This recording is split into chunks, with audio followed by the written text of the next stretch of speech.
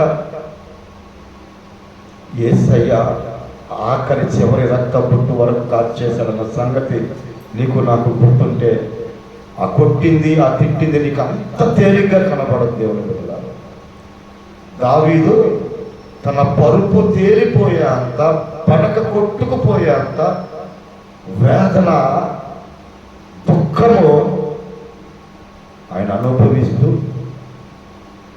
ప్రార్థన చేస్తున్నారు. అర్థం చేసుకోండి ఈరోజు దేవుని వాక్యాన్ని.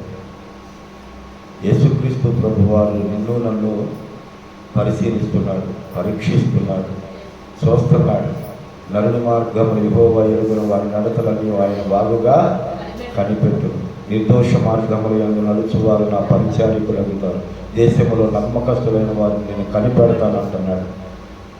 తన ఎడల యథార్థ హృదయము గల వారిని బలపరచడానికి యెహోవా కనుదృష్టి లోకమందంతయు సంచారం చేస్తుందంటున్నాడు. దేవుని బిడ్డలారా, ప్రార్థనకు వస్తున్నాం, బైబిల్ పట్టుకున్నాం, దేవుడిని ఎరిగి ఉన్నాము. రక్షణ అనేది నీళ్ళలో మునగంగానే వచ్చేస్తుంది అనుకుంటున్నారు. కానీ ప్రభువు నీకు అంత కఠినమైన శిక్షను ఎలా విడుదల చేశాడని మనం ప్రశ్న వేసే ముందు అంతకంటే సులువైనటువంటి మార్గాన్ని దేవుడు మనకు అనుగ్రహించాడన్న సత్యం కూడా గమనించాలి. ఒకడు తక్కువ 40 కొరడా దెబ్బలు, తనకు ముళ్ళ కిరీటం, పక్కలో బల్యం మోయలని సిలువను మోయటం. నమ్మకమైన వాళ్ళు, పక్కనున్న వాళ్ళే అయిన వాళ్ళే నమ్మక ద్రోహం చేశారు. నాతో నా ఇంటనున్నవాడు, నాతో కలిసి భోజనం చేసిన వాడు నన్ను తన్నడానికి మణిమునెత్తాడని బైబిల్లో ఉంటుంది. ఇలాగ ఎన్నో నమ్మక ద్రోహాలు, ఎన్నో నిందలు అనుభవిస్తే కానీ మనం చేసిన పాపాలు ఆయన తీసివేయలేదు. యేసుక్రీస్తు ప్రభు వారిని బట్టి నేను ఒక మాట చెప్తా, జాగ్రత్తగా వినండి. ఆయన చిత్రహింస అనుభవిస్తూ కూడా, తండ్రి వీరేమి చేయుచున్నారు, వీరు ఎరుగురు కనుక వీరిని క్షమించయ్యా అని పలికిన మాటను విన్న బందిపోటు దొంగ రక్షణ పొందాడు. దేవుని బిడ్డలారా, ఈ రోజున మనం ఊరుకుంటామా? అలాంటి మనసు మనకుందా? అలాంటి నడిపింపు మనకుందా? అలాంటి తత్వం మనకుందా? దైవజనులు చేయాల్సిన పనేంటి? విశ్వాసులు చేయాల్సిన పనేంటి? ఒకసారి మిమ్మల్ని మీరు ఎప్పుడన్నా ఆలోచన చేసుకున్నారా? మన ప్రవర్తనను బట్టి, మనములను బట్టి ఒక ఆత్మ మందిరానికి రావాలి, ఒక ఆత్మ ప్రభు దగ్గరికి రావాలి, ఒక ఆత్మ అగ్నిలో నుంచి తప్పించబడాలి. ఇది క్రైస్తవుడి యొక్క ముఖ్య ఉద్దేశము, మూల పాఠం.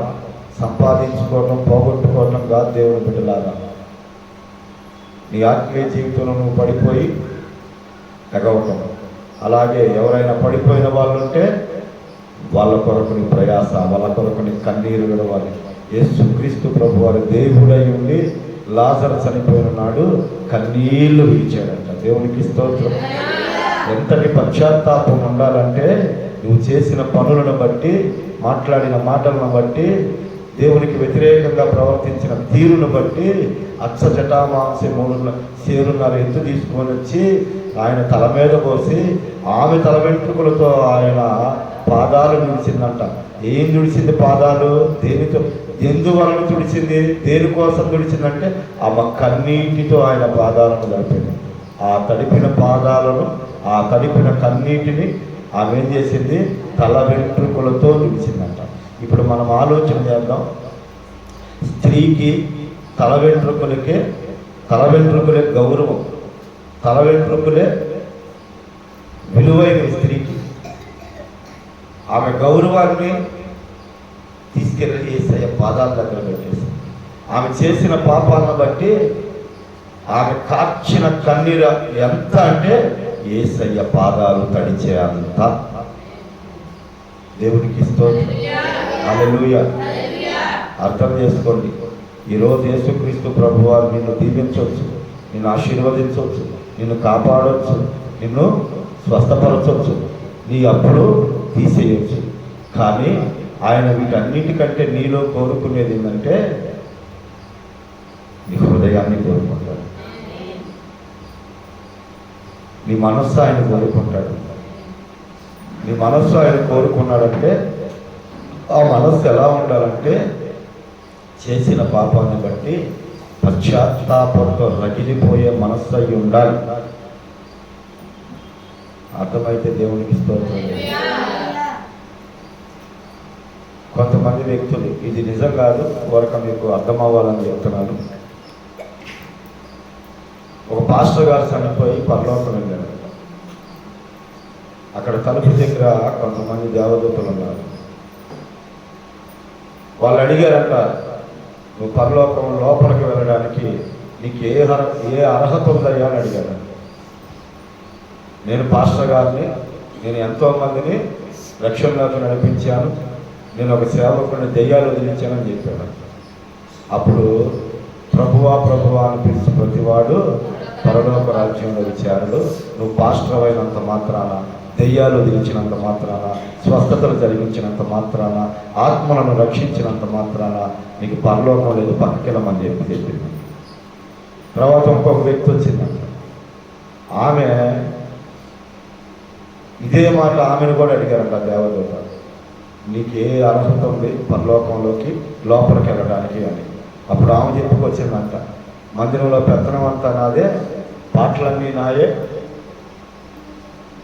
అక్కడ కార్యక్రమాలన్నీ నాయే, నేను లేకపోతే ఒక్క పని కూడా మందిరంలో జరగదయ్యా, నేను ఎంతో సేవకునికి నమ్మకమైన బతుకున్నావుగా అని చెప్పిందంట. నువ్వు కూడా పనికిరావు, నీకు కూడా అర్హత లేదు, పక్కకిళ్ళని చెప్పేసి పక్కకు పంపించేశాడు. ఇంకొక అతను వచ్చాడంట, ఆయన్ని ఇదే మాట అడిగారంట.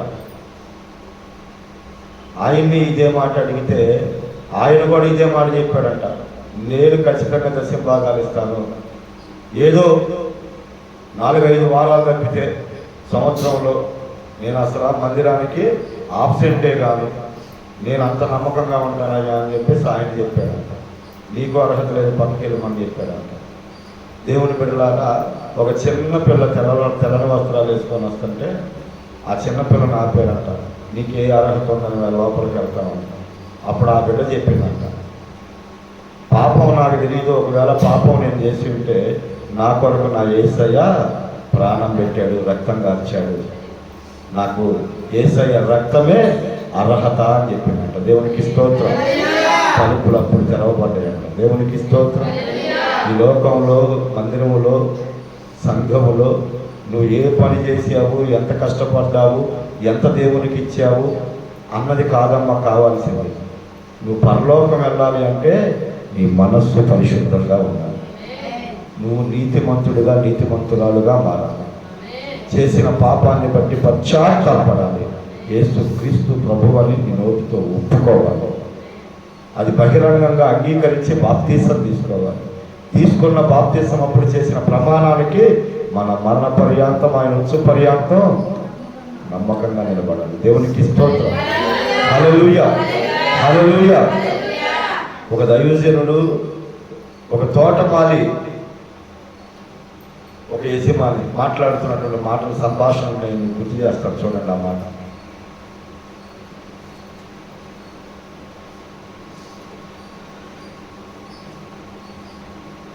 లోకాసు వార్త 13వ అధ్యాయం 8వ వచనం. అయితే వాడు అయ్యా నేను దాని చుట్టూ త్రవ్వి వెరువు వేయమట్టుకు ఈ సంవత్సరం కూడా ఉండనిమ్ము, అది ఫలించినా సరే లేని ఎడల నరికి వేయమని అతనితో చెప్పాను. దేవునికి స్తోత్రం. ఇంకొంచెం పైన ఏముంటుందంటే, కనుక అతడు ఇదిగో 3 ఏండ్ల నుండి నేను ఈ అంజూరపు చెట్టును పండ్లు వెలుగుచూ వచ్చుతున్నాను, కానీ ఏమీ దొరకలేదు, దీనిని నరికి వేయము, దీని వలన ఈ భూమి ఎలా వ్యర్థమైపోవాలని ద్రాక్ష తోట మాలితో చెప్పాడు. దేవునికి స్తోత్రం.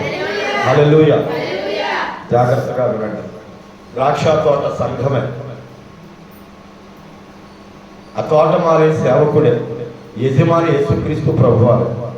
ఒకవేళ యేసుక్రీస్తు ప్రభువారు వచ్చి ఎవరినైనా ఈ బిడ్డొద్దు, ఈ బిడ్డను తీసేద్దాం అని అంటే తోటమాలిగా నేనేం చెప్పాలి? ఇదే మాట చెప్పాలి అయ్యా, ఈ సంవత్సరం కూడా ఉండని అయ్యా, ఈ సంవత్సరం కూడా ఫలించలేదనుకోండి, అప్పుడు మీ ఇష్టం వచ్చింది చేయయ్యా అని చెప్పేసి దైవజనుడిగా నేను మాట్లాడుతాను. ఇప్పుడు నేను మీతో ఒక మాట మాట్లాడతాను. ఇప్పుడు దేవుడు నీకు స్థలం ఇచ్చాడు. ఆ చెట్టుకి ఎలా ఇచ్చాడు స్థలాన్ని? ఏమని చెప్పాడు యజమాని? దీని వలన ఈ స్థలం ఎలాగ వ్యర్థమైపోవాలి, నువ్వు ఆ స్థలంలో ఉన్నావంటే ఏం జరగాలి? అక్కడ ఫలింపులు జరగాలి. ఆ స్థలంలో నువ్వు ఉన్నావు అంటే ఫలించాలి. నీతో పాటు ఇంకా నలుగురు రావాలి, లేదా నీవు జీవం కలిగిన దేవుని దృష్టికి ఫలించేలాగా ఉండాలి. నీ వల్ల దేవునికి కానీ, సేవకునికి కానీ, సంఘానికి కానీ ఏమైనా ఉపయోగం ఉందా? ఈ అక్క దశం భాగం ఇచ్చింది, ఈ అన్న దశం భాగం ఇస్తాడు, దేవుని పరిచర్యకు ఉపయోగపడతాడు. మానకి ఈ అక్క ప్రార్థనకు వచ్చింది. ఎంత కష్టం వచ్చినా, తుఫాను వచ్చినా ఆగదు. మానకు వచ్చింది. అక్కలాగా వెళ్ళాలి, వెళ్తే అన్నలాగి ఇస్తే ఈ అక్క పెందలాడే వచ్చింది, టయానికి వచ్చింది. ఏసయ్య తలుపు తెరిచి ఎప్పుడైతే కూర్చుంటాడో ఏసయ్య కొరకు పరిగెత్తుకుంటూ వచ్చింది. కాబట్టి ఈయన ఇట్లా దీవించబడింది. ఈ అక్కలాగుండాలి అని ఎవరన్నా నిన్ను బట్టి ప్రేరేపితులవుతున్నారా అంటే దాన్ని ఏమంటారు? నిన్ను చూసి నేర్చుకుంటున్నారా?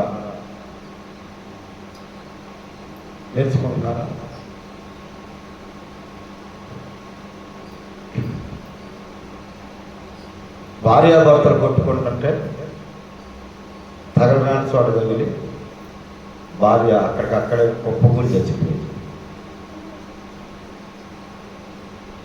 సెలవులకు ఊరిలో వస్తారని చెప్పేసి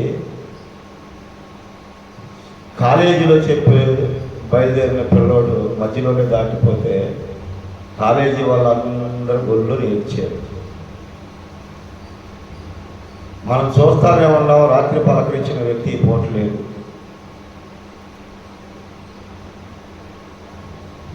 ఆరోగ్యంగా ఉన్న వాళ్ళు సైతం ఎప్పుడు చచ్చిపోతున్నారో తెలియట్లేదు.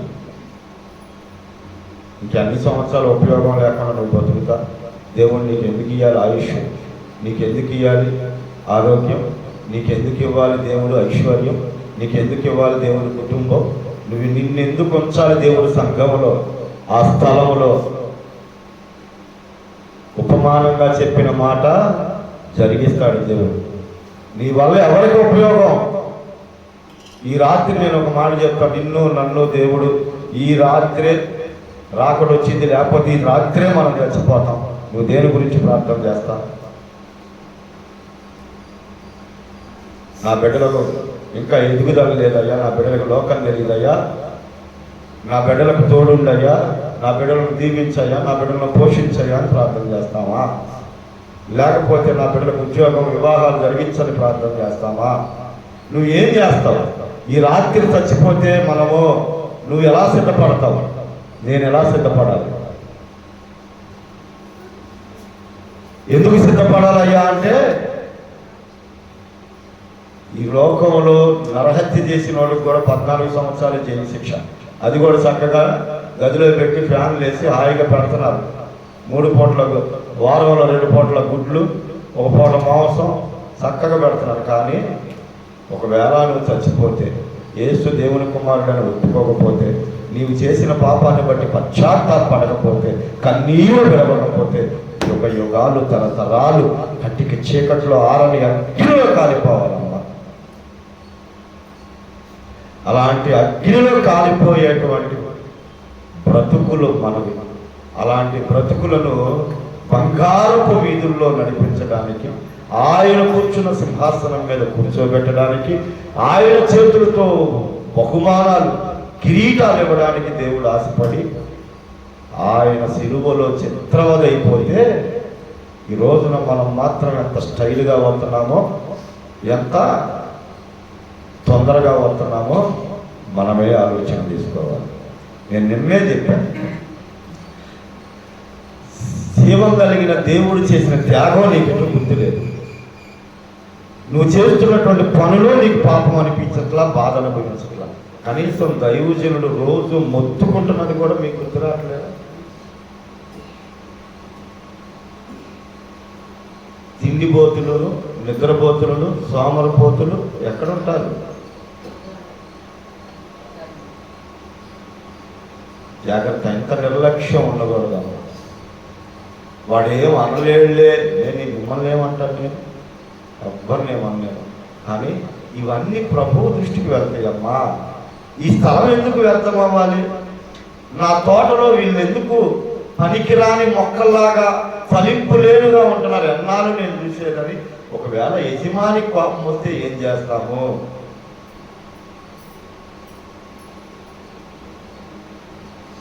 ఒక గొర్రెల కాపరి గొర్రెలు కాసుకుంటూ ఉన్నాడు. 2 కొండల మధ్య వంతెన, రైల్వే ట్రాక్. ఆ ట్రాకు అనుకోకుండా కుప్పకూలిపోయింది. ట్రైన్ వచ్చేస్తాడు. ఈ పిల్లోడు ఆ ట్రైన్కి ఎదురెళ్ళాడు. ఎందుకు వెళ్ళాడు? ఆ ట్రైన్ ఎలాగైనా ఆపాలి, లేకపోతే అందులో ఉన్న వాళ్ళందరూ చనిపోతారు. వాళ్ళకి ఎవరికి తెలియదు. ఇక్కడ వంతెన ఉంది అని అనుకుంటున్నారు, కానీ ఇక్కడ వంతెన లేదు. అయ్యో, ట్రైన్లో ఉన్న వాళ్ళందరూ చనిపోతారని ఆ పిల్లోడు ప్రాణాలకు తెగించి ముందుకు పరిగెత్తి ఆపండి ఆపండి అని చేతులు ఊపుతున్నా కానీ ఆ డ్రైవర్ అనుకుంటున్నాడు, ఆ ఆటకాయతనంగా పిల్లోడు ఏదో చేతులు ఊపుతున్నాడులే, ట్రైన్ దగ్గరికి రాగానే పక్కకి వెళ్ళిపోతాడులే అనుకుంటున్నాడు ఆయన అలా అనుకొని ఆ ట్రైన్ అలానే పోనిస్తూనే ఉన్నాడు. ఆ పిల్లోడు మాత్రం నేను కనుక ఇప్పుడు తప్పుకుంటే నేనేదో ఊరికనే చేతులు ఎత్తాను అనుకొని ఆయన ముందుకు పోనిచ్చేస్తాడు, అన్యాయంగా అందరూ చనిపోతాడు. ఏది ఏమైనా సరే నేను పక్కగా తలపకూడదని ఆ పిల్లోడు ఊపుతానే ఉన్నాడు, చేతులు తప్పుకుంటాడులేని ఆయన పోనిస్తూనే ఉన్నాడు. చివరికి ఆ బిడ్డ మీదకి ఆ ట్రైన్ ఎక్కేసి ఆ డ్రైవర్ ఆశ్చర్యపోయాడు. ఏం అర్థం కాల, అయ్యో తప్పుకుంటాడు అనుకుంటే ఇట్లా ఇదైపోయాడు అని చెప్పి మెల్లగా ట్రైన్ బ్రేక్ వేస్తే అది ఎక్కడో కొంత దూరం వెళ్ళి ఆగిందంట. ఆగిన ఆ ట్రైన్ను బట్టి ముందుకు చూస్తే అక్కడ వంతెన లేదు. అప్పుడు అర్థమైంది ఆ డ్రైవర్, అయ్యో నేను గనక ఈ బిడ్డ గనక ఈ త్యాగం చేయకపోతే మేము అందరం అన్యాయం అయిపోయేవాళ్ళం అని ఆ త్యాగం చేసిన బిడ్డ దగ్గరికి పరిగెత్తుకుంటేళ్ళాడు. మొక్కలైపోయిన ఆ బిడ్డ శరీరాలను దగ్గరికి చేర్చి మా కొరకు చచ్చిపోయావయ్యా అని ఇచ్చాడు. ఇప్పుడు మనం ఒకసారి ఆలోచన చేస్తే నువ్వు నేను ఆ నరకంలో, ఆ పాతంలో, ఆ రెండవ మరణం అనుభవించకుండా చనిపోకుండా యేసుక్రీస్తు ప్రభువారు అంతకంటే గొప్ప త్యాగం చేశాడమ్మా. ఆ బిడ్డ ప్రాణం ఒక క్షణంలో పోయిందేమో, 10 నిమిషాల్లో పోయిందేమో. 3 గంటలకు సిలువనెక్కిన వాడు, 9 గంటలకు సిలువనెక్కిన వాడు 3 గంటల దాకా సిలువ మీద వేలాడుతూనే ఉన్నాడు 3 మేకులకి. అంతటి త్యాగాన్ని నీకోసం నా కోసం యేసయ్య చేశాడు. గుర్తు రావాలమ్మా మనకి. మన నిర్లక్ష్యం, మన నిద్రపోతాను, మన దేవునికి వ్యతిరేకం చేసే ప్రతి పాపం ఏముందలే అని నువ్వు అనుకుంటున్నావు. ఆ పాపాన్ని తీసేయడానికి యేసయ్య ఎంత శ్రమ అనుభవించాడో, ఎంత నరకం అనుభవించాడో ప్రతికూలంగా ఒక్కసారి తలుచుకుంటే నీ కాలు పాపం వైపు వెళ్ళదు. నీ ఆలోచన, నీ హృదయము అనాలోచనగా గర్వంగా ఆలోచన చేయదు. పాపాన్ని తీసివేయడం అంటే సామాన్యంగా కాదు. డబ్బుతోనో బలంతోనో దేన్నైనా తీసేయచ్చు, అధికారంతోనో. పాపాన్ని మాత్రం తీసివేయడం. ఆ పాపాన్ని తీసివేయగలిగిన వాడు యేసుక్రీస్తు ప్రభువారు మాత్రమే. నపుంసకుడు బైబిల్ చదువుతున్నాడు యెషయా గ్రంథాన్ని గురించి. వెంటనే దేవుడు ఏం చేశాడు? దైవజనుడు పిలుపుతో మాట్లాడాడు. పిలుపు, ఫలానా వ్యక్తి బైబిల్ చదువుతున్నాడు, అతనికి అర్థమవుతుందో లేదో ఇది కనుక్కో, అర్థమవకపోతే చెప్పు అని చెప్పి దైవజనుడికి చెప్పి పంపించాడంట. అప్పుడు ఈయన పరిగెత్తుకుంటూ వెళ్ళి రథాన్ని ఆపి, నువ్వు చదువుతున్నది నీకు అర్థమవుతుందయ్యా అంటే, చెప్పేవాళ్ళు లేకపోతే నాకు ఎలా అర్థమైందయ్యా అని చెప్పినప్పుడు వదకు తేపడు గొర్రె పిల్లల గురించి యెషయా గ్రంథం చదువుతున్నాడు. అది యేసుక్రీస్తు ప్రభువే అని, మనందరి పాపముల కొరకు ఆయనే చనిపోయాడని, రేపు తిరిగి లేకపోతున్నాడని, ఎవరైతే ఆయన మీద నమ్మకం విశ్వాసం ఉంచుతారో, ఎవరైతే చేసిన పాపానికి పశ్చాత్తాపడతారో వారు రక్షించబడతారయ్యా, ఆ అగ్నిగుండం నుంచి తప్పించబడతారయ్యా అని సువార్తను ప్రకటించాడు. దేవునికి స్తోత్రం. వెంటనే అంగీకరించాడు, వెంటనే రథాన్ని ఆపేశాడు. అక్కడ నీళ్లు కనపడుతుంటే నాకు బాప్తీసం ఇమ్మని అడిగాడు. ఏంటయ్యా ఇది అంటే, యేసు దేవుని కుమారుడు. చూడండి ఆ మాట నేను చూపిస్తాను. అపోస్తుల కార్యముల గ్రంథం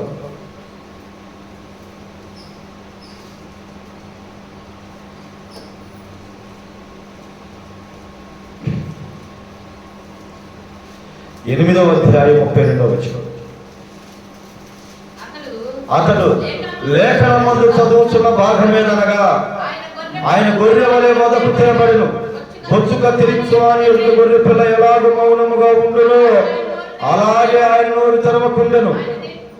ఆయన ధీరత్వమును బట్టి ఆయనకి న్యాయ విమర్శ దొరకకపోయెను. ఆయన సంతానమును ఎవరు వివరించరు. ఆయన జీవము భూమి మీద నుండి తీసివేయబడినది. అప్పుడు నపుంసకుడు ప్రవక్త యెహోవా గురించి ఇలాగ చెప్పుచున్నాడు, తన్ను గూర్చియా వేరొకను గూర్చియా దయచేసి నాకు తెలుపమని పిలుపుని అడిగాను. అందుకు పిలుపు నోరు తెరచి ఆ లేఖనమును అనుసరించి అతనికి యేసును గురించిన సువార్త ప్రకటించారు. దేవునికి స్తోత్రం. వారి త్రోవలో వెళుచుండగా నీళ్లున్న ఒక చోటికి వచ్చినప్పుడు నపుంసకుడు, ఇదిగో నీళ్లు నాకు బాప్తిసం ఇచ్చుటకు ఆటంకమేమని అడిగి రథము నిలుపుమని ఆజ్ఞాపించెను. పిలుపు నువ్వు పూర్ణ హృదయముతో విశ్వసించిన ఎడల పొందవచ్చునని చెప్పాడు. అతడు యేసు క్రీస్తు దేవుని కుమారుడని విశ్వసించుచున్నానని ఉత్తరం ఇచ్చాను. దేవునికి స్తోత్రం.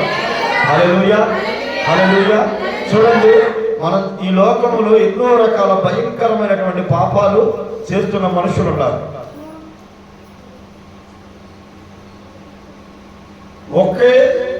ఒక బిడ్డనే ఒక 5-6 పాడు చేశారంట.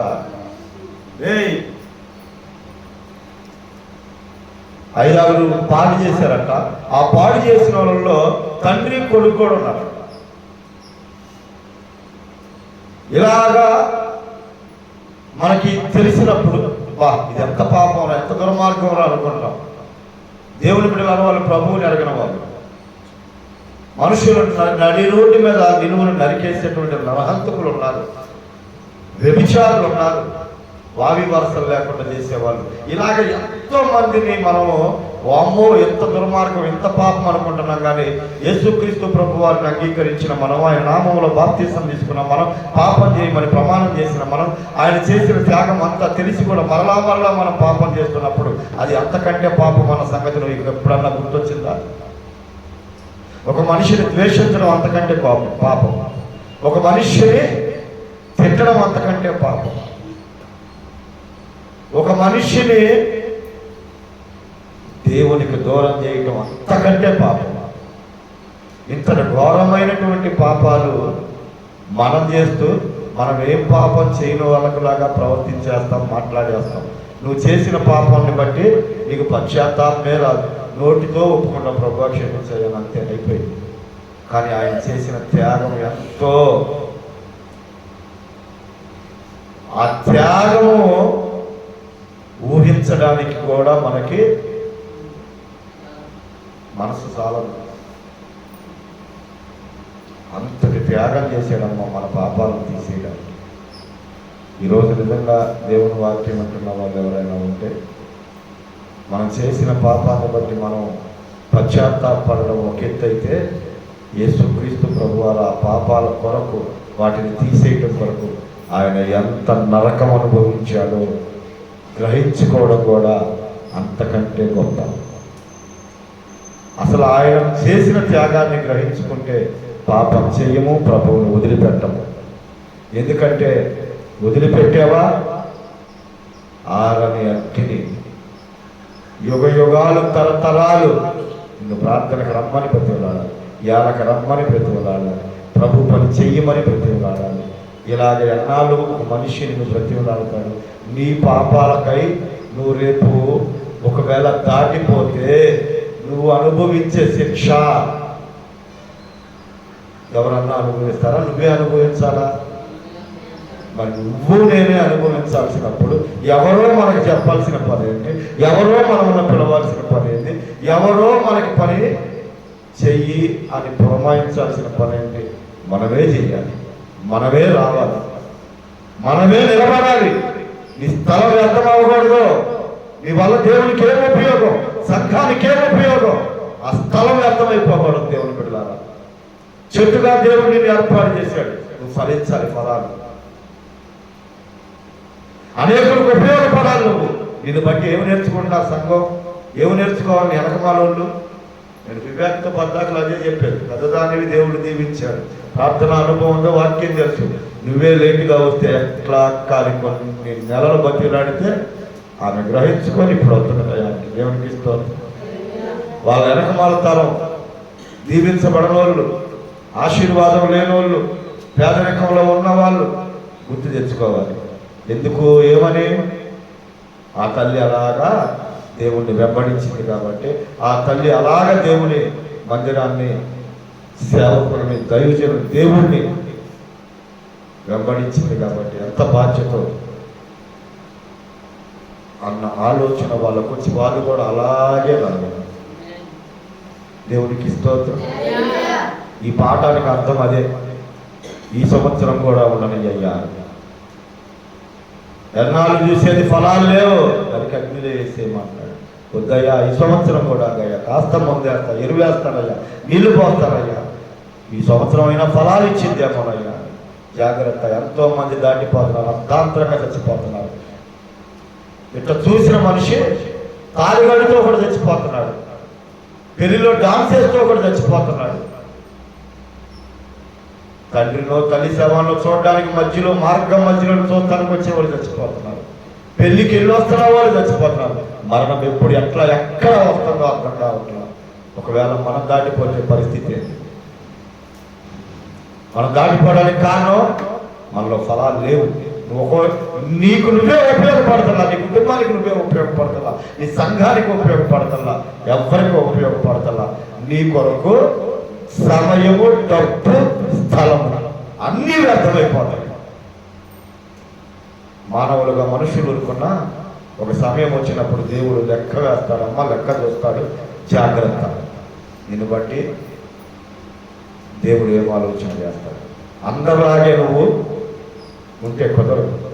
పరుగు పందెంలో అందరూ నిలబడతారు, నిలబడ్డ వాళ్ళందరూ గెలవరు. గెలిచేవాడే రేపు పొగడబడతాడు, బహుమానాన్ని అందుకోగలుగుతాడు. యేసు బిడ్డలు ఎలా ఉండాలంటే ఏ పని చేసినా ఆశ్చర్యకరంగా ప్రజలందరికీ వింతగా ఉండాలి. నీ మార్కులు అలానే ఉండాలి. మామూలులకు వచ్చిన మార్కులు నీకు వస్తే అట్ట నీ దేవుడు గొప్పదైతే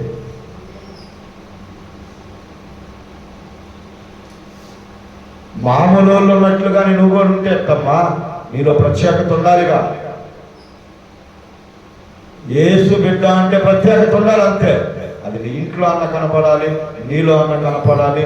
నువ్వు ఉంటున్నా, నువ్వు వేసుకుంటున్నా, నువ్వు తిరుగుతున్నా, వాటిని బట్టి అయినా దేవుని మహిమ, దేవుని గొప్పతనం నీలో కనపడాలి. దేవునికి స్తోత్రం. హల్లెలూయా. రోజు అర్థం చేసుకోండి దేవుని వాక్యాన్ని. నేను పదే పదే చెబుతున్నాను, మరలా చెబుతున్నాను.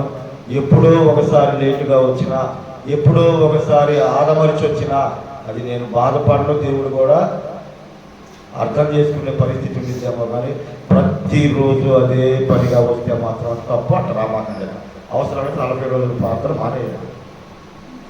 నీకంటే పెద్దోళ్ళే వస్తున్నారు, తప్పేం లేదమ్మా. ఎందుకు అలాంటి ప్రార్థన అలాగా వచ్చి కూడా దైవజనులను బాధపడతాం తప్పితే, దేవుళ్ళని బాధపడతాం తప్పితే మీ వల్ల ఉపయోగమే లేదు. ఏదో ఒకరోజు రోజు పనో పాట ఉంటే పోనీలే, ఊళ్ళో లేరు, లేటుగా వచ్చారు అనుకోవచ్చు. అదే పాట రోజు అయితే మాత్రం కరెక్ట్ కాదు. అలా రామాకండి, మిమ్మల్ని బట్టి ఒక్కొక్కరు చెప్పిపోతారు. జీవం కలిగిన దేవుడు మన కొరకు అగ్నిలో నువ్వు నేను పడుకోకుండా చిత్రవద అనుభవించాడమ్మా. అందును బట్టే ఈ శిలువ శ్రమలని, ఈ ఉపవాస దినాలని పెట్టింది. ఆయన చేసిన త్యాగానికి కూడా నీలో కదిలింపు లేకపోతే, నీలో చలనం లేకపోతే, నీలో మార్పు రాకపోతే నేనేం చేస్తాను? కేవలం ఎలా వస్తున్నామంటే ఇలా స్కూల్ లేదో, కాలేజ్ లేదో, ఉద్యోగం లేదో, పని లేదో, ఒక రోజు వెళ్దాం. అది కూడా ఎలా వెళ్దామంటే ఇష్టం వచ్చినప్పుడు ఎందుకు కూర్చుంటున్నావు? జీవం కలిగిన దేవుని మందిరానికి నువ్వు ఎప్పుడు కూడా అనాలోచనగా రాకూడదు. ఏం పాఠం నేర్చుకోవడానికో రావాలి. నీ దేవుణ్ణి కలుసుకోవడానికి నువ్వు రావాలి. నీ దేవునితో నువ్వు మాట్లాడడం కావాలి. ఆయనకి నేను మొన్న కూడా చెప్పాను, ప్రార్థన చేయటం మనం చేయటం కాదు, ఆయన మనతో మాట్లాడటం ప్రార్థన. అర్థం చేసుకోండి. దయచేసి నేను చెప్తున్నా, మీరందరూ దీవించబడాలి, ఆశీర్వదించబడాలి. నేను మీ మేలుకే చెబుతున్నా. ఈరోజు నా మీద మీ కోపం రావచ్చేమో, కానీ దేవుని బిడ్డలారా, మీ భవిష్యత్తుని నా దేవుడు రేపు అనేకులకు ఆశీర్వాదకరంగా మారుస్తారని చెప్తున్నాను.